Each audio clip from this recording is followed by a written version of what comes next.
जय हिंद साथियों, the student life academy में आपका स्वागत है। मैं परवेज आलम। दोस्तों, जैसा आप सभी जानते हैं कि हमारा इंग्लिश स्पेशल का बैच चल रहा है और इसमें हम बेसिक टू एडवांस कवर कर रहे हैं हर क्लास को। आज जो हम पढ़ने वाले हैं वो पढ़ने वाले हैं use of these and those का प्रयोग हम करने वाले हैं। इससे पहले जो हमने क्लास की थी वो दिस और दैट को लेकर करी थी, लेकिन इसी के समकक्ष देखा जाए कि इसी के अपोजिट में अगर हम बात करेंगे तो क्या हो जाएगा कि वहाँ पर हम दिस का प्रयोग जो कर रहे थे वो सिंगुलर के साथ करते थे और यहाँ पर जो करेंगे हम प्लूरल के साथ करेंगे। तो यहाँ पर सबसे पहले एक रूल लिख लीजिए। इसके दो रूल हैं, बस दो रूल के साथ आपका ये कंप्लीट हो जाएगा। ज़्यादा कहीं भागने की जरूरत नहीं, ज़्यादा दिमाग लगाने की जरूरत नहीं। सबसे पहले इनकी हिंदी लिख लीजिए यहाँ पर, क्योंकि आपको आसानी हो जाएगी कि इसकी हिंदी क्या है। दिस की हिंदी क्या है? दिस की हिंदी होती है ये। और दोस्त की हिंदी क्या है? दोस्त की हिंदी होती है वे। तो ये क्लियर हुआ आपका। अब इसके बाद रूल नंबर, सबसे पहले हम करेंगे रूल नंबर 1। यहाँ पर इसका प्रयोग किस तरीके से करते हैं सबसे पहले समझेंगे ध्यान से।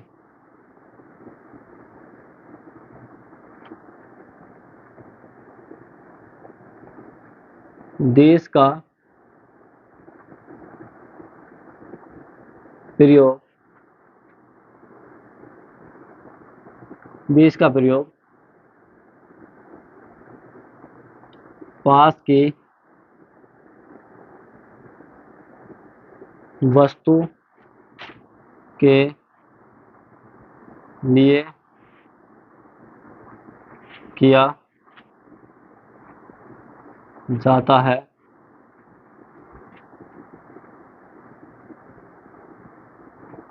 बहुवचन के रूप में।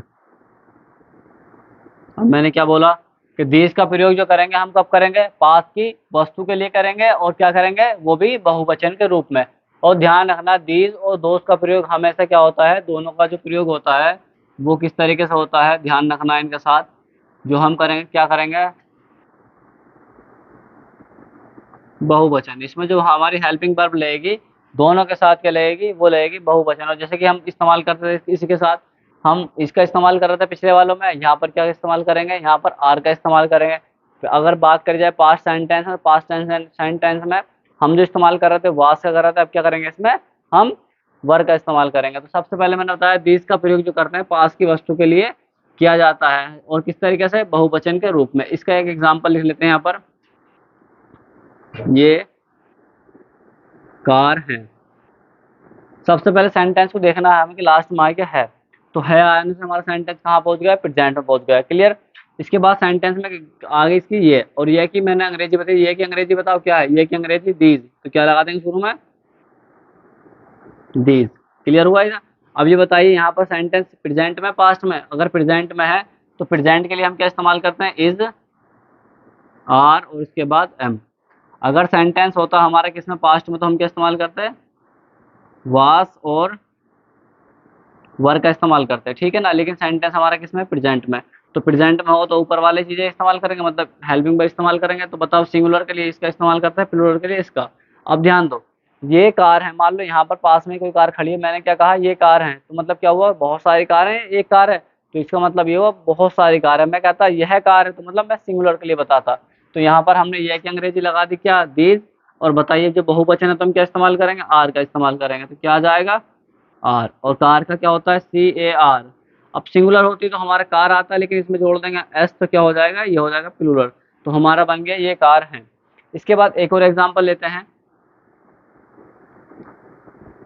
ये कार थी। अब सेंटेंस ध्यान देना, अगर है आता तो हमारा सेंटेंस प्रेजेंट में था, और ये आता तो थी आता तो हमारा सेंटेंस कहाँ पहुंच गया? पास्ट में। अब ये सेंटेंस सेम थे, दोनों का अर्थ सेम है, लेकिन बस फर्क कितना हो गया? एक प्रेजेंट में है और दूसरा किसमें है? पास्ट में। और जब पास्ट में होगा तो एक वचन के लिए हम क्या इस्तेमाल करते थे? वर्क, वास का इस्तेमाल करते थे। लेकिन बहुवचन होगा तो हम किसका इस्तेमाल करेंगे? वर का। तो इस सेंटेंस को बनाएंगे तो ये और ये की अंग्रेजी मैंने ये पीछे बताई क्या है? दीज। ये की अंग्रेजी क्या है? ये की अंग्रेजी दीज। अब बताइए यहाँ पर सेंटेंस प्रेजेंट में पास्ट में? प्रेजेंट में है, पास्ट में, पास्ट में है। तो पास्ट के लिए क्या इस्तेमाल करेंगे? वर। क्यों? क्योंकि बहुत सारी कार है, मतलब प्लूरल है। तो क्या आ जाएगा यहाँ पर? वर आ जाएगा। और कार का मतलब CAR, कार हो जाएगा। और एस जोड़ देंगे तो मतलब बहुत सारी। तो हमारा ये सेंटेंस दोनों कंप्लीट हो गया, मतलब दीज वाला कंप्लीट हो गया। अब ध्यान रखना है हमेशा कि यह की अंग्रेजी, ये शब्द जो होता है इसकी अंग्रेजी हमें क्या लगानी है? वो दीज लगानी है, ठीक है ना। इसके बाद अब रूल नंबर करेंगे 2। रूल नंबर 2 क्या मतलब है कि रूल नंबर 2 है, यहाँ पे लिख लीजिए रूल नंबर 2 भी बस, और इसे भी कंप्लीट करते हैं। दोष का प्रयोग, दोष का प्रयोग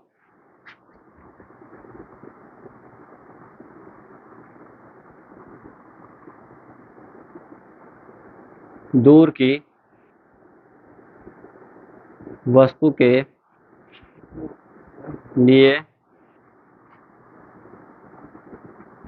किया जाता है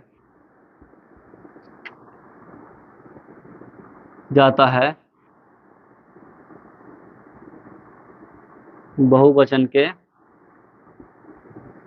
रूप में। मैंने क्या कहा कि यहाँ पर दोष का प्रयोग क्या करेंगे, दोष का प्रयोग करेंगे दूर की वस्तु के लिए, और किस तरीके से, ये भी बहुवचन के रूप में। मैंने बताया दीज और दोष दोनों का प्रयोग क्या करते हैं, बहुवचन के रूप में ही करते हैं। इसका एक एग्जांपल लेते हैं और इसे भी क्लियर हम करते हैं। अब ध्यान ध्यान दो सब, और इसके बाद हम क्या लिखेंगे, नया सेंटेंस लिखेंगे, इसी रूल के अकॉर्डिंग लिखेंगे कि इसका एग्जाम्पल क्या बनता है। वे बकरियां हैं। दूसरा सेंटेंस क्या होगा, वे बकरियां थी। अब दोनों में अंतर क्या है, देखो अगर सेंटेंस का आखिर में आता है तो हमारा सेंटेंस कहाँ पहुंचता है, प्रेजेंट में पहुंचता है, और जब प्रेजेंट में होता है तो हम क्या इस्तेमाल करते हैं, इसमें से इस्तेमाल करेंगे, मतलब इज आर एम का इस्तेमाल करेंगे। तो ध्यान रखना है यहाँ पर। और सेंटेंस होगा हमारा था थी वाला, तो सेंटेंस कहाँ पहुंच गया, पास्ट में, और जब पास्ट में पहुंचता है तो हम क्या इस्तेमाल करते हैं, वर का इस्तेमाल करते हैं, और प्रेजेंट में होता है किसका इस्तेमाल करते हैं, आर का। तो यहाँ सबसे पहले बनाएंगे वे, और वे की अंग्रेजी क्या है बताओ, वे की अंग्रेजी क्या होती है, दोज। तो वे की अंग्रेजी क्या लगा दी हमने,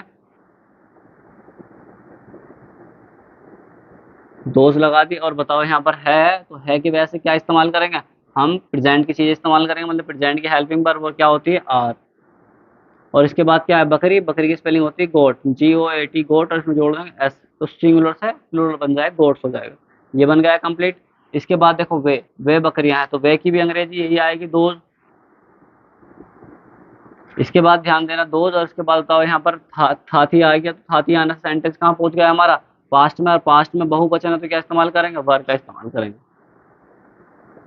वर। और बकरी की कंप्लीट।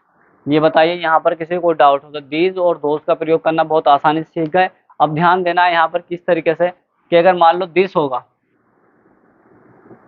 दिस का प्रयोग पास के लिए तो करते हैं, लेकिन क्या होगा, एक वचन, एक वचन के साथ क्या इस्तेमाल करते हैं, इसका।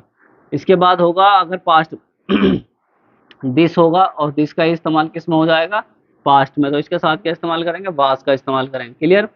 और इसके बाद देखो दैट, दैट का इस्तेमाल करते हैं दूर के लिए, लेकिन होगा प्रेजेंट में, तो क्या इस्तेमाल करेंगे, इसका इस्तेमाल करेंगे इसके साथ। और यहाँ पर दैट होगा, दैट ही होगा, लेकिन दैट के साथ अगर होता है सेंटेंस कहाँ, पास्ट में, और पास्ट में होगा तो क्या इस्तेमाल कर देंगे, वास का प्रयोग कर देंगे। मतलब ये दोनों चीजें जो है इस्तेमाल होती है, ये एक वचन के लिए इस्तेमाल की जाती हैं। अगर हमें कोई चीज बतानी होगी इसी के अपोजिट, कि देखो यह कार है, एक कार बताती है, मैं कहता हूँ ये कार है, तो मतलब बहुत सारी कार को बताता हूँ। तो सेंटेंस अगर बहुत सारे बतानी हो, किसी भी चीज को हम पास दूर के लिए बताते हैं, तो दीज और दोस्त का प्रयोग करते हैं। और जब एक कोई चीज होगी तो इसके लिए इस्तेमाल किसका करते हैं, दिस और दैट का करते हैं। क्लियर हुआ, किसी को कोई डाउट है तो टेलीग्राम पे मुझे पोस्ट कर सकते हैं।